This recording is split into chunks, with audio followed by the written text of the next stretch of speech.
नमस्कार मंडळी घरोघरी मातीच्या चुली मालिकेचा आजचा भाग खूप इंटरेस्टिंग आणि खूपच भारी दाखवला आहे. मंडळी मालिकेमध्ये आता खूप मोठा असा ट्विस्ट आला आहे आणि या शर्वरीचा खरा चेहरा आता जानकीने फायनली सगळ्यांच्या समोर आणलेला आहे. तो हो मंडळी, आता जानकीने घरामध्ये जे काही हिडन कॅमेरे लावलेले होते त्याच्यामुळे आतापर्यंत राहुल आणि शर्वरीने जे काही प्लॅन केलेले असतात ते सगळे प्लॅन्स आता सगळ्यांसमोर एक्सपोज झालेत. आणि आतापर्यंत त्यांनी नानांचा जो खून केला आहे तो लपवण्यासाठी ज्या ज्या काही गोष्टी केल्यात ना त्या सगळ्या गोष्टी आता जानकीने पुराव्यासकट सगळ्यांच्या समोर आणलेल्या आहेत. तर मंडळी इतकंच नाही आहे, तर आता जानकी आणि ह्या शर्वरीचा म्हणजे जानकीचा जो काही प्लॅन असतो नानांची खरी डायरी मिळवण्यासाठी, आता ह्या शर्वरी त्याच्यामध्ये अशी अडकली आहे. म्हणजे जानकीला खरं तर ती डायरी मिळालेलीच नसते, पण त्या शर्वरीने अशी काही मदत आता जानकीला केली आहे आणि खरी डायरी जानकीच्याच हातामध्ये दिली आहे. आणि या सगळ्या प्लॅनमध्ये आता शर्वरी आणि राहुल दोघं सुद्धा फसलेत. आणि ज्या क्षणी आता ह्या सुमित्रासमोर ह्या शर्वरीचा आणि राहुलचा खरा चेहरा जेव्हा जानकीने आणले, तेव्हा मात्र आता ह्या सुमित्राच्या पायाखालची जमीन सरकली आहे आणि शर्वरी आता इथे जानकीच्या हातापाया पडत असते, रडारड करत असते, तिची नाटकं सुरू झालेली असतात. पण मंडळी ह्या वेळेला मात्र आता जानकीने शर्वरीवर कोणतीही दया न दाखवता तिला सगळ्यांसमोर एक्सपोज केलं आहे. आता नेमकं सगळं कसं घडलंय, काय घडलंय, सगळं काही सविस्तर बघूया. पण त्याआधी तुम्ही आपल्या चॅनलवर नवीन असाल तर चॅनल आत्ता सबस्क्राईब करून व्हिडिओला लाईक करायला विसरू नका. तर मंडळी इकडे आता सगळेजण डायनिंग टेबलवर जेवायला बसलेले असतात आणि ही ऐश्वर्या ना जानकीला पुन्हा आता म्हणत असते की ऐक ना जानकी, मी खरंच तुझी मनापासून माफी मागते गं, मला माझ्या चुकीचा खरंच पश्चाताप झालाय. आता मंडळी ह्या शर्वरीने आहे ना, म्हणजे शर्वरीने ऐश्वर्याला पुन्हा आता हे नाटक करायला सांगितलंय. काही कर, पण त्या जानकीच्या हातापाया पड, पुन्हा नाटक कर, काही कर, पण बाई तिची माफी माग आणि तिच्या टीममध्ये जा, तरच आपल्याला सगळ्या गोष्टी कळणार आहेत खऱ्या खऱ्या. आणि म्हणून आता सगळ्यांसमोर आता ही जी ऐश्वर्या आहे ना जानकीची माफी मागत असते. तिला माहिती आहे की मी जर आईंसमोर म्हणजे सुमित्रासमोर जर हिची माफी मागितली तर काही करून हिला माफ करावंच लागेल. आणि हीच आयडिया आता ह्या दोघींनी लढवलेली असते आणि मुद्दाम डायनिंग टेबलवर सगळ्यांसमोर आता ही ऐश्वर्या जानकीची पुन्हा पुन्हा माफी मागते, पुन्हा पुन्हा रिक्वेस्ट करते, प्लीज मला माफ कर गं, खरंच माफ कर, मी मनापासून माफी मागते. आता जानकी म्हणते की नाही ऐश्वर्या, मी तुझ्यावर ह्या वेळेला विश्वास ठेवणारच नाही आहे, मला माहिती आहे ना ऐश्वर्या तू कधी बदलणार नाही आहेस. पण मंडळी आता सुमित्रा म्हणते अगं ती इतकी रिक्वेस्ट करते, इतकी तुझ्या पाया पडते, हातापाया पडते, तर कर ना माफ, तिला झालाय तिच्या चुकांचा पश्चाताप. तर मंडळी आता इथे ह्या सगळ्या गोष्टीमध्ये ना आता एक गोष्ट अशी झाली की म्हणजे शर्वरीला कळतं की आता आईसमोर हा सगळा प्रकार घडतोय, म्हणजे जानकीला ऐश्वर्याला माफ करावंच लागेल. आणि ही ऐश्वर्या आता ऐश्वर्याला जो काही जानकीच्या टीममध्ये टाकण्याचा प्लॅन आहे तो सक्सेसफुल होणार आहे. पण आता ही जानकी काही बोलतच नाही आहे. पुन्हा ऐश्वर्या म्हणते की जानकी बोल ना, तू काही बोलतच नाही आहे. पुन्हा आता ही म्हणते की सुमित्रा, अगं जानकी काय असं करतेस, तुला सुद्धा मी माफ केलंस ना मोठ्या मनाने, तू जसं मला पटवून दिलंस. त्यावर आता ही लगेच शर्वरी म्हणते की काय, तू जानकी वडीला माफ केलंस, एवढ्या लवकर पिघळलीस पण नाही. आता ही शर्वरी थोडीशी बिथरते, कारण पुन्हा या दोघींचं गुळपीट झालं तर मग आपलं काही खरं नाही आहे. तेवढ्यात आता म्हणते की हो अगं मला जानकीने पटवून दिलं.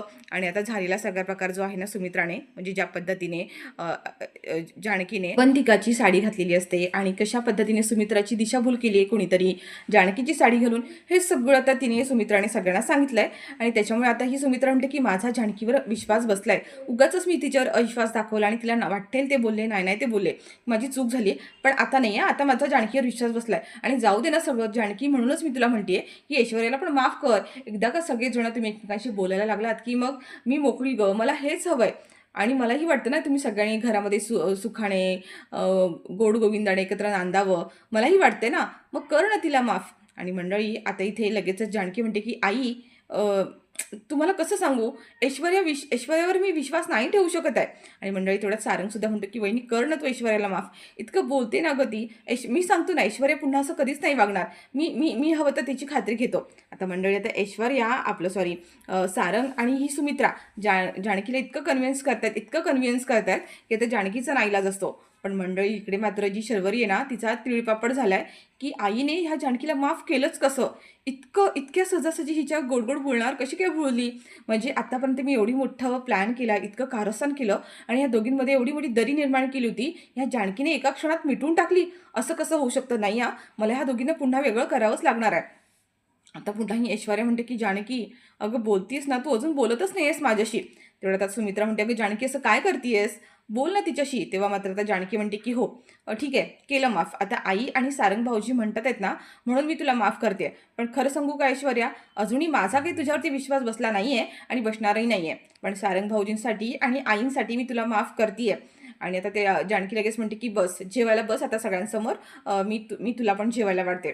आता ही ऐश्वर्यासुद्धा खुश झाली आहे आणि आता सुमित्रासुद्धा म्हणते की आत्ता कुठे मला जीवात जीव आल्यासारखं वाटतंय, बरं वाटतंय, आज मला रात्री सुखाची झोप लागणार आहे, असेच कायम आनंदाने गोड गोविंदाने घरामध्ये नांदा, मला हेच हवंय, अजून काय पाहिजे.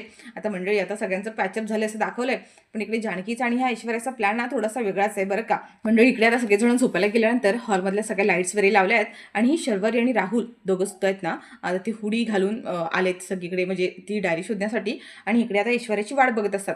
आता ही शर्वरी म्हणते की ऐश्वर्या अजून आली कशी नाही आहे, तिला तर मी केव्हाच सांगितलं होतं, तू कपडे दिले होतेस ना तिला. तर म्हटलं हो हो दिले होते ना. पण मंडळी तेवढ्यात आता वरून ऐश्वर्या म्हणजे जानकी येते आणि ह्या दोघांना असं वाटतं की ऐश्वर्या आली आहे बरं का. आता जशी जानकी येते आणि ती म्हणते की एवढा वेळ का ग झाला तुला. तर आता शर्वरी ती म्हणते की जाऊ दे पटकन, आपण डायरी शोधणं जास्त महत्त्वाचं आहे. तर शर्वरी म्हणते की हो, तुम्ही एका एकाने प्रत्येक कोपरा घ्या. आणि आता सगळेजण आहेत ना हॉलमध्ये तिन्ही कोपऱ्यांमध्ये तिघंसुद्धा गेलेत बरं का. आणि आता डायरी शोधत असतात, कुठे काहीच मिळत नाही आहे. शर्वरी म्हणते की इतकं सगळं पाळतं घातलं, काहीच मिळत नाही आहे. ह्या जानकीने डायरी कुठे लपून ठेवली असेल, इतकी शातीर निघाली आहे. आता पुन्हा तिघं एकत्र येतात. शर्वरी म्हणते सापडलं का कोणाला काही आहे.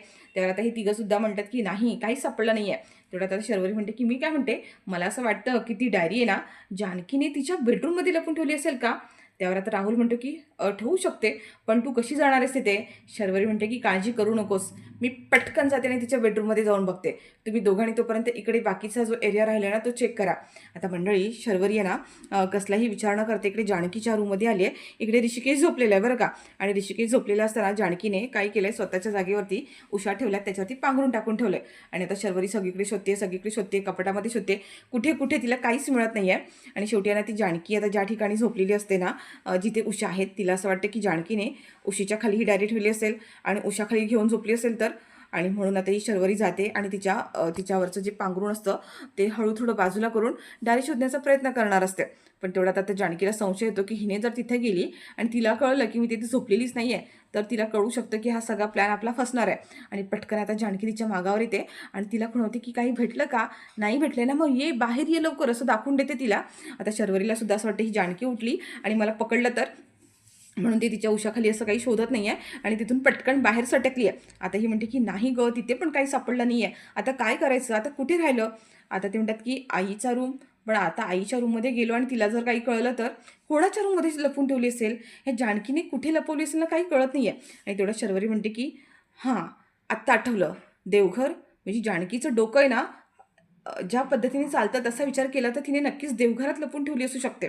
आणि शर्वरी पटकन आता इकडे देवघरामध्ये येते आणि अख्खं देवघर पाळतं घालत असते, म्हणजे सगळीकडे शोधतीये, तिला कुठेच काही मिळत नाही आहे. आणि शेवटी आता तो देवारा जो आहे त्यांचा, त्या देवाराच्या समोर आली आहे आणि तेवढ्यात त्या देवाराच्या खाली जे ताट ठेवलेलं असं ना त्या पाटाच्या खाली हात घालते आणि तिला आता ती डायरी सापडली आहे. आणि लगेच शर्वरी ती घेते आणि त्या डायरीला अशी पप्पी घेते आणि म्हणते की सापडली, फायनली मला डायरी सापडली.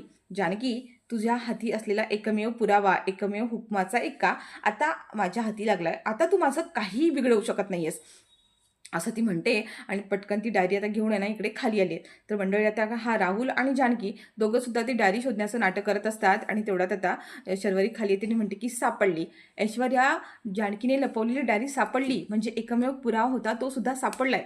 आता बघ त्या जानकीचं मी काय करते ते, तिला चांगलाच इंगा दाखवते. स्वतःला खूप शहाणी समजत होती ना, आणि नानांची डायरी लपून ठेवण्याचा प्रयत्न करत होती आणि मला सगळ्यांसमोर एक्सपोज करणार होती का, आता बघच. आणि आता ती आहे ना म्हणजे ऐश्वर्या समजून जानकीच्या हातात डायरी देते आणि म्हणते की ही डायरी घे आणि त्या डायरीला जाळून टाक, हा पुरावा नष्ट करून टाक. आणि मंडळी तेवढ्यात आता जानकी घेते आणि म्हणते की वा वंसवा, थँक्यू सो मच. आणि आता जानकीचा आवाज ऐकल्यानंतर राहुलच्या आणि ह्या शर्वरीच्या पायाखालची जमीन सरकली आहे आणि ते दोघं म्हणतात की जानकी वहिनी तू.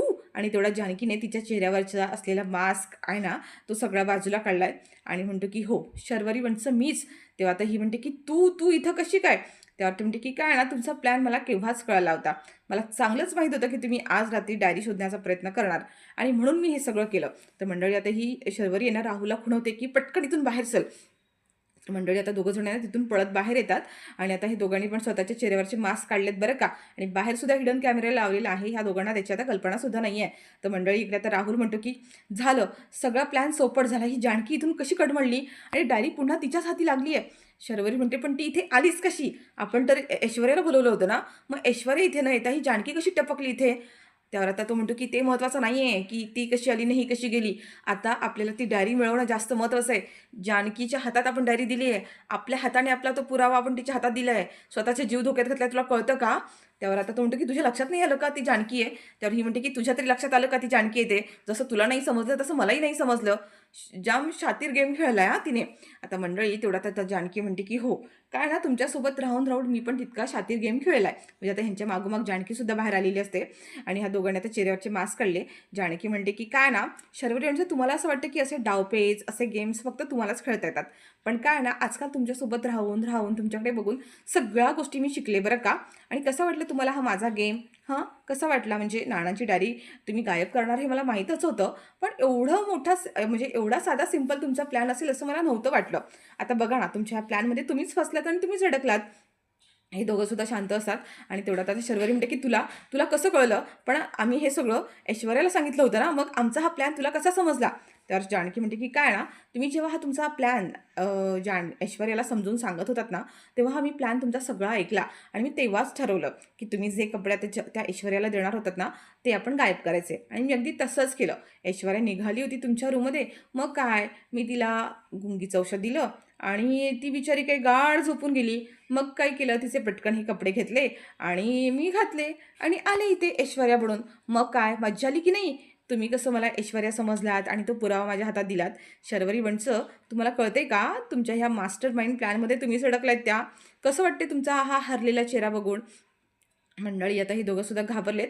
आता जानकी म्हणते की बस फक्त उद्या सकाळी तुम्ही फक्त वाट बघा. आता मंडळी सकाळी सोडा. इकडे असं दाखवले की आता रात्रीच ही सुमित्रा जी आहे ना तिला तहान लागलेली असते, पाणी संपलेलं असतं आणि म्हणून ती रूमच्या बाहेर येते आणि तेव्हा तिला कळतं की रूमचा दरवाजा आहे ना तो उघडा दिसतोय. आता ती म्हणते एवढ्या रात्री रूमचा दरवाजा उघडा कसा काय राहिला?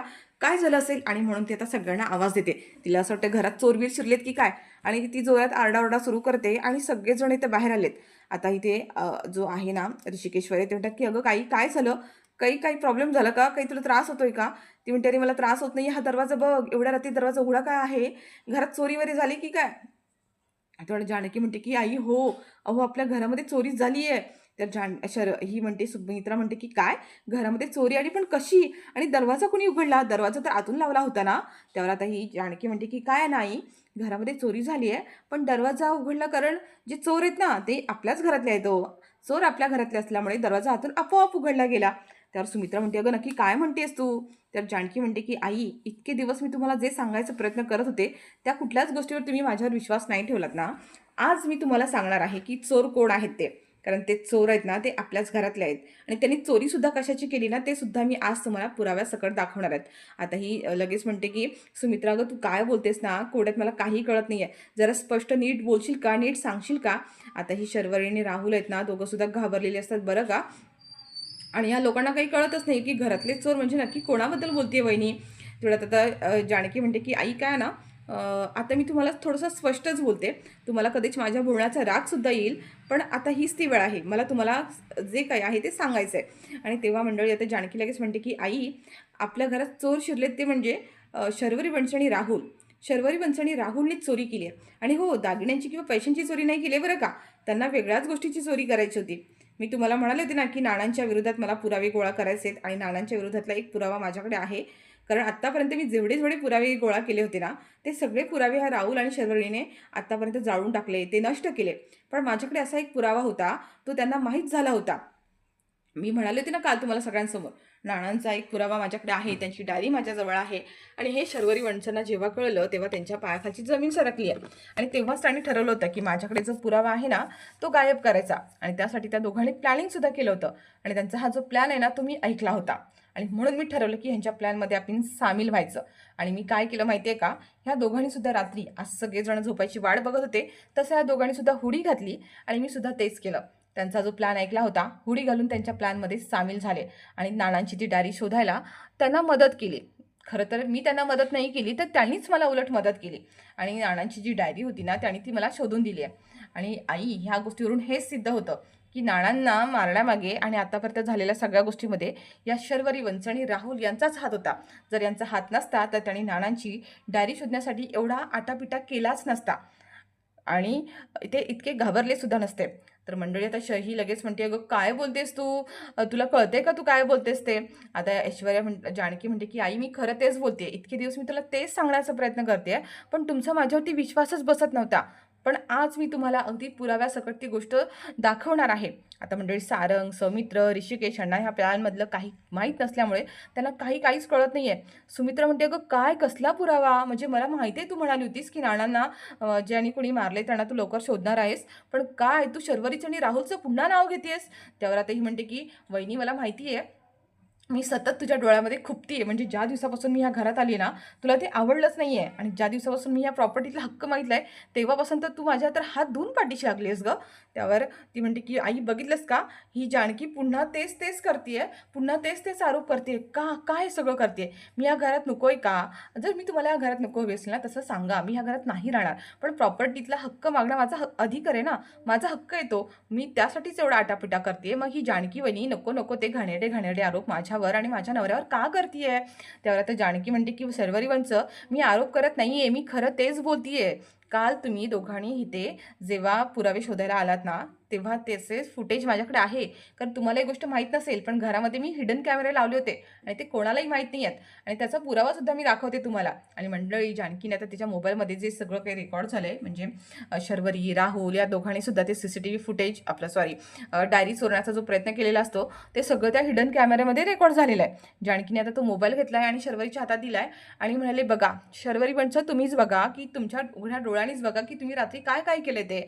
तुम्ही आतापर्यंत नानांची पुरावे नष्ट करण्यासाठी किती काय काय प्रयत्न केलेत, सगळं काही दिसेल. आणि मंडळी आता त्या जे हिडन कॅमेरे लावलेत आणि त्या कॅमेऱ्याच्या फुटेजमध्ये दिसतंय की तिघंजण हॉलमध्ये उभे आहेत आणि त्याच्यामध्ये जानकीने फक्त स्वतःच्या चेहऱ्यावरचा मास्क काढलाय आणि ह्या दोघांनी स्वतःच्या चेहऱ्यावरचा मास्क काढलेलाच नाही आहे. आणि त्या क्षणी आता ही जी शर्वरी आहे ना अलर्ट होते आणि म्हणते की अरे इथे तर हिचा जानकीचा एकटीचा चेहरा दिसतोय, आमच्या दोघांचा दिसतच नाही आहे. आणि लगेच ती तिथे पलटी मारते आणि म्हणते की आई आई हे बघ ह्याच्यामध्ये काय दिसतंय ते बघ तरी, इथे जानकी दिसते, जानकीचा चेहरा दिसतोय, पण ह्या दोघांचा चेहराच दिसत नाहीये. आणि मंडळी तिथेच आता हिने बाजी पलटवली बरं का शर्वरीने, आणि म्हणते की म्हणजे जानकी वहिनी रात्री इथे पुरावे शोधायला आली होती आणि तिच्यासोबत ही 2 माणसं सुद्धा आहेत. कोण आहेत ही 2 माणसं, मी तर त्या 2 माणसांना ओळखत सुद्धा नाहीये, आणि बघ ना त्यांचे चेहरे सुद्धा दिसत नाहीयेत. कोण आहेत बरं हे दोघं जण. मला असं वाटतं आई ही जानकी आहे, जानकीलाच हा पुरावा नष्ट करायचा होता आणि तिने तिच्या माणसांना सुद्धा बोलवलंय, म्हणजे ते 2 चोर आहेत ना ते सुद्धा जानकीचीच माणसं आहेत. बापरे मंडळी, शर्वरी इतकी शातीर दाखवली की तिने तिथल्या तिथे जानकीला खोटं काढलंय आणि हा सगळा जानकीचाच प्लॅन होता, जानकीचीच माणसं होती, जानकीलाच डायरी गायब करायची होती आणि नानांना मारण्यामागे जानकीचाच हात होता, हे आता शर्वरीने सगळ्यांसमोर बोलून दाखवले बरं का. आणि पुन्हा एकदा ही बावळ सुमित्रा आहे ना ती पुन्हा आता शर्वरीच्या बोलण्यात अडकली आहे आणि म्हणते की जानकी हा सगळा काय प्रकार आहे. आणि म्हणते आई बघितलंस ना ही सगळी कारस्थानं ही जानकी स्वतःची सगळी कारस्थानं करते आणि सगळ्या गोष्टींचं खापर माझ्यावरती टाकते. ती मला कळतच नाहीये हे सगळं ती का आणि कशासाठी करते. आणि ती पुन्हा असं रडत असते, इमोशनल झालेली असते आणि म्हणते की आई बघ ना गं, तुला दिसतंय ना, तू स्वतःच्या डोळ्यांनी बघ, इथे मी तुला कुठे दिसते का, राहुल कुठे दिसतोय का, पण जानकी दिसते ना, म्हणजे जानकीनेच हे सगळं केलंय ना, आता तुला याच्यामध्ये अजून काही वेगळं दिसतंय का, बघ बघ बरं. म्हणजे आता ही पुन्हा आहे ना सुमित्रा म्हणते की हो ग, इथे जानकी तू स्वतःच दिसतेस आणि कुठे शरू आणि शरूवर तू अशी बिनबुडाचे आरोप का करतेस. मंडळी आता ह्या सुमित्राचं पुन्हा ब्रेन वॉश झालंय आणि पुन्हा ती भरकटली आहे आणि ह्या शर्वरीने स्वतःची पुन्हा डाव साधून घेतलाय. मंडळी आता इथे सगळेजण जानकीवर अविश्वास दाखवल्यासारखं करत असतात बरं का. आणि ही शर्वरी रडण्याचं नाटक करते की कसं मला जानकी सगळ्यांसमोर त्रास देते. आता ही जानकी म्हणते की आई प्लीज तुम्ही यांच्यावर विश्वास ठेवू नका, आम्ही खरं सांगते या शर्वरी वंचणी राहुलच आहेत. त्यावर आता ती म्हणते की तुझ्याकडे काही पुरावा आहे का जानकी, यात दिसते का तुला कुठे शरू दिसते किंवा राहुल दिसतोय का, का सगळं तू हे करतेस, कशासाठी करतेस. आणि मंडळी आता जानकी म्हणते की आई मी खरंच तुम्हाला सगळ्यांना सांगते, मी हे सगळं नाही केलंय, खरंच त्या शर्वरी वंच आहेत, त्यांनीच नानाची डायरी चोरण्याचा प्रयत्न केलाय, कारण त्या डायरीमध्ये नानांनी सगळं लिहिलंय म्हणून. आणि मंडळी आता इथे जानकीचं कोणीच ऐकत नाहीये बरं का. आता एक एक करत सगळेजण तिथून निघून गेलेत. आता सुमित्रा सुद्धा निघून जाते आणि शर्वरी म्हणते की जानकी वहिनी अगं का असं करतेस. आता त्या दोघीच मागे राहिलेल्या असतात. पुन्हा ती ड्रामा करते बरं का. आणि जानकी वहिनी तू असं का करतेस, का गं मला असा त्रास देतेस, तुला बघवत नाही का गं माझं सुख, प्रत्येक वेळेला सारखं तू असं का करतेस, सगळ्यांसमोर मला बदनाम करण्याचा का प्रयत्न करतेस. आणि आता ही जानकी म्हणते की चुकलं, माझंच चुकलं, मी ही इतकी अशी घाई करायला नको हवी ती. आता मंडळी इकडे तिने हिडन कॅमेरे जे असतात ना ते सगळीकडे ॲक्च्युली लावलेत, बाहेर लावलेत, घरी लावलेत, किचनमध्ये लावलेत. आतापर्यंत जे काही गोष्टी झाल्या त्या सगळ्या खरं तर त्याच्यामध्ये रेकॉर्ड व्हायला पाहिजे होत्या, पण जानकीने तो तेवढाच एकमेव पुरा आणलेला असतो समोर. तर मंडळी आता इकडे जेव्हा ती रूममध्ये येते ना शर्वरी, तेव्हा म्हणते की जानकीच्या हाती जर ती डायरी लागली मग तिने नानांची डायरी का नाही सगळ्यांसमोर आणली, तो पुरावा सगळ्यांसमोर का नाही दाखवला. जानकी आपल्यासोबत काही डबल गेम खेळते का? म्हणजे ती जी डायरी आहे ती खरंच ओरिजिनल डायरी आहे की डुप्लिकेट डायरी आहे, की नानांची डायरी खरंच अस्तित्वात आहे की नाही आहे, काही कळत नाही. आपल्याला डायरी शोधायला हवी. तर मंडळी इकडे आता ऋषिकेश सुद्धा म्हणतो की जानकी तू घाबरू नकोस, कोणी तुझ्यावर अविश्वास दाखवला असला तरी सुद्धा माझा तुझ्यावर विश्वास आहे. आपण नानांची डायरी जी आहे ना त्यातला पुरावा सगळ्यांना दाखवू. त्यावर आता ही जानकी म्हणते की नाही ऋषिकेश, माझ्याकडे जी डायरी आहे ती खरी डायरी नाही आहे, ती खोटी डायरी आहे. मला खरं तर हा सगळा डायरीचा मी प्लॅन केला होता शर्वरी वंचनचा खरा चेहरा सगळ्यांसमोर आणण्यासाठी, पण त्याने मलाच डबल क्रॉस केलाय. आता त्यावर हा ऋषिकेश म्हणतो की नानांची ओरिजिनल डायरी आहे, पण ती कुठे आहे ते आता आपल्याला शोधावी लागणार आहे.